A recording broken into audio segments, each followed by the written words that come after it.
Dear TET and DSC అభ్యర్థులకు అందరికీ నమస్కారము. మరి టెట్ అండ్ డిఎస్సి 2026లో ఎగ్జామ్ రాయబోయే అభ్యర్థులకు నమస్కారము. మరి ఈరోజు మనం DSC and TET child development and పెడగోజీలో చాలా ముఖ్యమైన పరిశీలన పద్ధతి గురించి అయితే తెలుసుకుంటారు.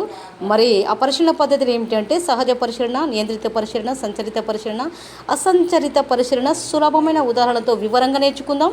మరి డిఎస్సి 2026 పరీక్షలకు ఇది చాలా ముఖ్యమైన టాపిక్.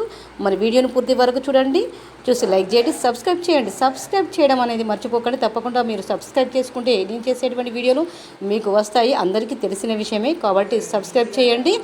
ఎక్స్ప్లెనేషన్ అనేది చాలా ముఖ్యము. మనం ఎంతవరకు చదివింది కాదు, ఎక్స్ప్లెనేషన్ అనేది చాలా వరకు ముఖ్యము. అది వింటేనే అర్థమవుతుంది. ఉదాహరణకు నర్సరీ క్లాసులోకి వెళ్ళగానే ఈలో అనేది మనకు రావు కదా. కాబట్టి ఉపాధ్యాయులు మరి వాళ్ళు నేర్పిస్తేనే, ఆ లెటర్స్ పెట్టిస్తేనే మరి చదవడము రాయడం అనేది వస్తుంది. కాబట్టి తప్పకుండా మీరు సబ్స్క్రైబ్ చేయండి. సబ్స్క్రైబ్ చేస్తే మరి మేము చేసేటువంటి వీడియోలు మీకు రావడం జరుగుతుంది. ఈరోజు వీడియోలో పరిశీలన పద్ధతి రకాలు చూసినట్లయితే సహజ పరిశీలన మరియు నియంత్రిత పరిశీలన, సంచరిత పరిశీలన మరియు అసంచరిత పరిశీలన, మరి ఇవన్నీ 4 రకాలుగా మరి పరిశీలన పద్ధతులు ఉన్నాయి. మరి ఒక్కొక్క దానిగా చూసినట్లయితే ఖచ్చితంగా ఎగ్జామ్లో రావడం జరుగుతుంది. తప్పకుండా ప్రతి టెట్ ఎగ్జామ్లో అయితే ఖచ్చితంగా మరి పరిశీలన గురించి, పరిశీలన పద్ధతుల గురించి అయితే రావడం జరుగుతుంది. పరిశీలన పద్ధతి రకాలు: సహజ పరిశీలన అంటే నేచురల్ అబ్జర్వేషన్. వివరణ చూసినట్లయితే ఈ సహజ పరిశీలన నేచురల్ అబ్జర్వేషన్ పిల్లలను వారి సహజ వాతావరణంలో ఎలాంటి జోక్యం లేకుండా గమనించడాన్నే మరి సహజ పరిశీలన అంటారు. మీకు అర్థమైంది కదా. పిల్లలను వారి సహజ వాతావరణం ఎలాంటి జోక్యం లేకుండా వాళ్ళను పట్టుకొని అనేది, వాళ్ళను స్వంతంగా చూస్తున్నాము అనేది జోక్యం లేకుండా చూసేటువంటి దాన్నే సహజ పరిశీలన, నేచురల్ అబ్జర్వేషన్ అంటారు. మరి ఉదాహరణ చూసినట్లయితే పిల్లలు గ్రౌండ్లో ఆటలు ఆడుతున్నప్పుడు టీచర్ దూరం నుండి వారి ప్రవర్తనను గమనించడం అనేది జరుగుతుంది. అంతే కదా. ఎందుకంటే పిల్లలు గ్రౌండ్లో ఆటలు ఆడుతున్నప్పుడు మరి టీచరు దూరంగా ఉండి మరి వాళ్ళు ఏ విధంగా ఆడుతున్నారు, ఎక్కడ ఏ చోట ఆడుతున్నారు అనేది వారి యొక్క ప్రవర్తనను మరి గమనించడం జరుగుతుంది. కాబట్టి దీనినే నేచురల్ అబ్జర్వేషన్ అని అంటారు.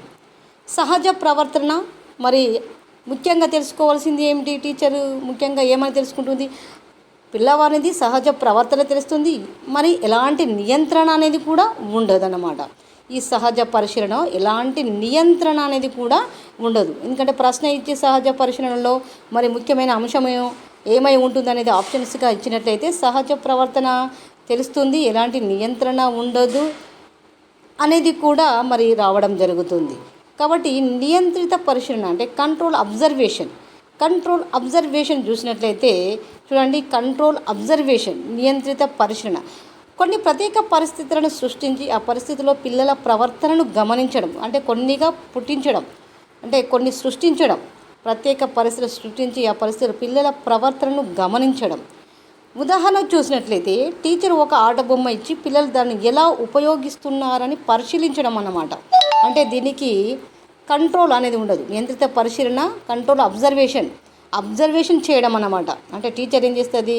స్టూడెంట్ను అబ్జర్వేషన్ చేస్తుంది. టీచర్ ఒక ఆట బొమ్మ ఇచ్చి పిల్లలు దాన్ని ఎలా ఉపయోగిస్తున్నారు, ఆడుకుంటున్నారా, దాన్ని ఏం చేస్తున్నారు, దాన్ని ఏమైనా పరిశీలన చేస్తున్నారా, ఇంకా ఏం చేస్తున్నారు అనేది టీచర్ అబ్జర్వేషన్ చేస్తుంది. దాన్ని ఎలా ఉపయోగిస్తున్నారు అనేది పరిశీలించడం జరుగుతుంది. ముఖ్యంగా చెప్పుకోవాల్సింది ఏంటంటే పరిస్థితులు ముందుగా ప్లాన్ చేస్తారు, ఖచ్చితమైన సమాచారం అనేది లభిస్తుంది. ఎందుకంటే ప్లాన్ ప్రకారమే ఈ నియంత్రిత పరిశీలనలో ప్లాన్ ప్రకారమే జరుగుతుంది. ఎందుకంటే ఖచ్చితమైన సమాచారము స్టూడెంట్ నుండి లభిస్తుంది. ప్లాన్ ప్రకారము పిల్లవానికి ఒక ఆట బొమ్మ ఇస్తే ఏం చేస్తాడు అనేది టీచరు ప్లాన్ ప్రకారం చేసుకోవడం అనేది జరుగుతుంది. ఇలాంటి దానిని ఏమంటారు అంటే అబ్జర్వేషన్. ఏంటిది? కంట్రోల్ అబ్జర్వేషన్, నియంత్రిత పరిశీలన అని అంటారు. అంటే ముందు ప్లాన్ చేసుకున్న తర్వాత ఒక స్టూడెంట్కు ఒక బొమ్మ ఇచ్చి ఏం చేస్తారు, ఎలా చేస్తారు, ఎలాంటి సమాచారం వస్తుంది, ఖచ్చితమైన సమాచారం వస్తుందా లేదా మరి ఇంకే ఏ సమాచారం వస్తుంది అనేది అబ్జర్వేషన్ చేస్తారు. కాబట్టి కంట్రోల్ అబ్జర్వేషన్ అనేది నియంత్రిత పరిశీలన అని అంటారు. దీనినే నియంత్రిత పరిశీలన అంటారు. ఇక పార్టిసిపెంట్ అబ్జర్వేషన్ అంటే సంచరిత పరిశీలన. పార్టిసిపెంట్ అబ్జర్వేషన్ అంటే ఏం చేస్తాడు? పిల్లలతో అంటే స్టూడెంట్తో మరి పరిశీలకుడు పార్టిసిపేట్ చేస్తాడు కాబట్టి దీనిని సంచరిత పరిశీలన అని అంటారు. దీన్ని ఏమంటారు?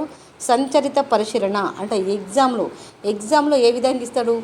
ఆప్షన్స్ ఇవ్వడం జరుగుతుంది. అంటే ఎగ్జామినరు అభ్యర్థిని కన్ఫ్యూజ్గా చేయడంలో సంచరిత పరిశీలన, సహజ పరిశీలన, అసంచరిత పరిశీలన, నియంత్రిత పరిశీలన ఇలా పరిశీలన ఇచ్చేసరికి ఏమవుతుందంటే దీని యొక్క పూర్తి వివరణ తెలియకపోతే ఏదో ఒకటి పెట్టడం జరుగుతుంది. కాబట్టి సహజ పరిశీలన అంటే ఏమిటి, సంచరిత పరిశీలన అంటే ఏంటిది, కంట్రోల్డ్ అబ్జర్వేషన్, నియంత్రిత పరిశీలన అంటే ఏమిటి అనేది కనుక తెలిసినట్లయితే ఖచ్చితంగా ఆన్సర్ను గుర్తించగలుగుతారు.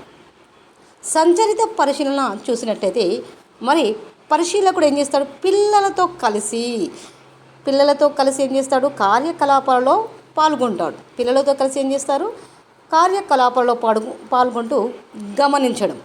అంటే టీచరు పిల్లలతో కలిసి ఏం చేస్తారు? ఆట ఆడుతూ వారి సహకారం, నాయకత్వ లక్షణాలను కూడా గమనించడం జరుగుతుంది. ఇక్కడ టీచర్ ఏం చేస్తారు?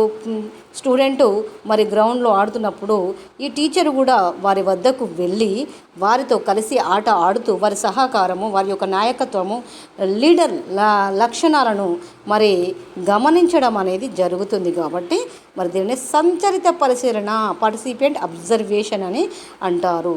ముఖ్యంగా తెలుసుకోవాల్సింది ఏంటంటే పిల్లలతో దగ్గర సంబంధం ఏర్పడుతుంది, అంతర్గత ప్రవర్తన తెలుసుకోవచ్చు. ఎందుకంటే ఈ టీచర్ ఏం చేస్తుంది? పిల్లలు ఆడుకుంటుంటే వాళ్ళ వద్దకు వెళ్ళి ఆడుతూ మరి వారితో కలిసి ఆట ఆడుతూ పాట పాడుతూ వారి సహకారం తీసుకుంటూ వారి యొక్క నాయకత్వ లక్షణాలను గమనిస్తూ ఉంటే ఏ విధంగా ఉంటుందంటే వారిలో ఉన్నటువంటి వారి దగ్గర సంబంధం ఏర్పడుతుంది, అంతర్గత ప్రవర్తన అనేది కూడా తెలిసిపోతుంది. అంటే ఒక స్టూడెంట్ అంతర్గత ప్రవర్తన ఎలా ఉంది అనేది మరి ఉపాధ్యాయునికి తెలిసిపోతుంది. దీన్నే మరి ఏమంటారంటే సంచరిత పరిశీలన అంటే పార్టిసిపెంట్ అబ్జర్వేషన్ అంటారు. అసంచరిత పరిశీలన చూసినట్లయితే నాన్ పార్టిసిపెంట్ అబ్జర్వేషన్ అంటే పరిశీలకుడు ఏం చేస్తాడు? పిల్లలతోటి కార్యకలాపాలలో పాల్గొనడం అన్నమాట. పాల్గొనకుండా కేవలం గమనించడమే నాన్ పార్టిసిపెంట్ అబ్జర్వేషన్. అసంచరిత పరిశీలన అంటే పరిశీలకుడు లేదా ఉపాధ్యాయుడు పిల్లలతో కార్యకలాపాలలో పాల్గొనకుండా కేవలం గమనించడం వలనే మరి విద్యార్థి యొక్క విద్యార్థి యొక్క అంతర్గత ప్రవర్తన అనేది తెలిసిపోతుంది. కాబట్టి టీచర్ ఏం చేస్తారు అంటే టీచరు క్లాస్ వెనుక నిలబడి ప్రవర్తనను గమనించడం. అంటే క్లాస్ వెనకాల ఉండి లేక ఏదో ఒక చోట ఉండి మరి విద్యార్థి యొక్క ప్రవర్తనను గమనించడం అనేది జరుగుతుంది. పరిశీలకుడు దూరంగా ఉంటాడు, నిష్పక్షపాత సమాచారం అనేది లభిస్తుంది. అంటే ఇలా ఉండడం వల్ల పరిశీలకుడు దూరంగా ఉండడం వల్ల ఏమవుతుంది? మరి నిష్పక్షపాత సమాచారం అనేది లభిస్తుంది. ఈ విధంగా దీనినే నాన్ పార్టిసిపెంట్ అబ్జర్వేషన్ అంటే అసంచరిత పరిశీలన అని కూడా అంటారు. షార్ట్ రివిజన్లో చూసినట్లయితే పరిశీలన రకం ఏ విధంగా ఉంటుంది? ముఖ్య లక్షణము, ఉదాహరణ. సహజ పరిశీలన చూసినట్లయితే సహజ పరిస్థితులలో గమనించడం, గ్రౌండ్లో పిల్లల ఆటలను గమనించడం, దీన్నే సహజ పరిశీలన అంటారు. సహజ పరిశీలన అంటే సహజమైనటువంటి పరిస్థితుల్లో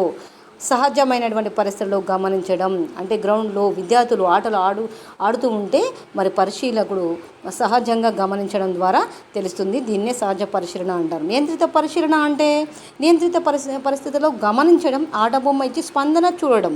ఎందుకంటే ముందుగానే మరి ప్లాన్ చేసుకుంటారు కాబట్టి ఆట బొమ్మ ఇచ్చి మరి స్పందన ఎలా ప్రవర్తిస్తున్నాడు, ఏ విధంగా ఆడుకుంటున్నాడు విద్యార్థి అనేది మరి పరిశీలకుడు చూస్తాడు. కాబట్టి అందులో ఎలాంటి స్పందన వస్తుంది అనేది తెలుసుకుంటాడు. కాబట్టి దీన్ని నియంత్రిత పరిశీలన అంటారు. సంచరిత పరిశీలన అంటే పాల్గొంటూ గమనించడం, అంటే పిల్లలతో కలిసి ఆట ఆడడం. అంటే సంచరిత పరిశీలన అంటే మరి ఉపాధ్యాయుడు విద్యార్థుల వద్దకు వెళ్ళి ఉపాధ్యాయుడు ఏం చేస్తారు? పరిశీలకుడు లేదా ఉపాధ్యాయుడైనా ఒకటే. కాబట్టి విద్యార్థుల దగ్గరికి వెళ్ళి వీళ్ళతో మరి పార్టిసిపేట్ చేసి ఆడుకోవడం, దగ్గర సంబంధం అనేది మరి ఏర్పాటు కావడం జరుగుతుంది. కాబట్టి పిల్లలతో కలిసి ఆట ఆడడం వలన దీన్ని సంచరిత పరిశీలన అని కూడా అంటారు.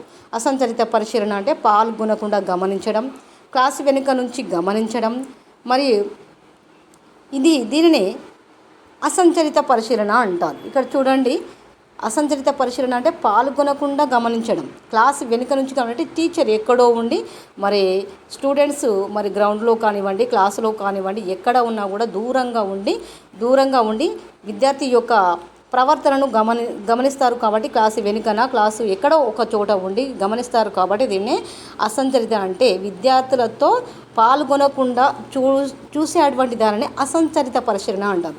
మరి ముఖ్యంగా గుర్తుంచుకోవలసినవి ఏమిటి అని అంటే సహజ పరిశీలన అంటే సహజ వాతావరణం. ఇక్కడ బాగా గుర్తుంచుకోవాల్సింది ఏంటిది అంటే మరి అభ్యర్థులు గుర్తుంచుకోవలసిన ముఖ్యమైనటువంటి మరి పరిశీలన పద్ధతులు ఎలా ఉంటాయంటే సహజ పరిశీలన అంటే సహజ వాతావరణం, నియంత్రిత పరిశీలన అంటే నియంత్రిత పరిస్థితులు, సంచరిత పరిశీలన అంటే పాల్గొంటూ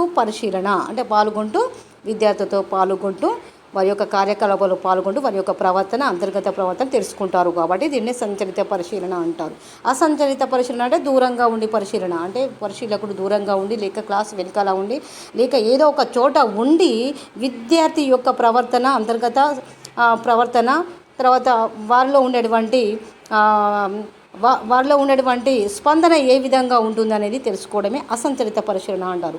ఈ విధంగా సహజ పరిశీలన, నియంత్రిత పరిశీలన, సంచరిత పరిశీలన, అసంచరిత పరిశీలన ఇవి బాగా గుర్తుంచుకున్నట్లయితే ఖచ్చితంగా టెట్ అండ్ డిఎస్సిలో కూడా మరి టెట్ను నెట్టుకుంటూ రావచ్చు, డిఎస్సిని కొట్టుకుంటూ రావచ్చు అన్నట్టుగా మరి ఖచ్చితంగా ఇవి తెలుసుకున్నట్లయితే మరి ఎగ్జామ్లో మరి మీరు ఆన్సర్స్ అయితే గుర్తించగలుగుతారు. ఈ వీడియో మీకు ఈ ఎక్స్ప్లెనేషన్ నచ్చితే లైక్ చేయండి, సబ్స్క్రైబ్ చేయండి, మీ యొక్క అభిప్రాయాన్ని కామెంట్లో తెలియజేయండి.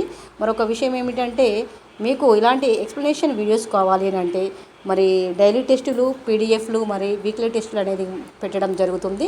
మీరు వాట్సాప్ గ్రూప్లో జాయిన్ అవ్వండి, టెలిగ్రామ్ గ్రూప్లో కూడా జాయిన్ అవ్వండి. మరి మీకు ఇంట్రెస్ట్ ఉంటేనే వాట్సాప్ గ్రూప్లో జాయిన్ అవ్వండి.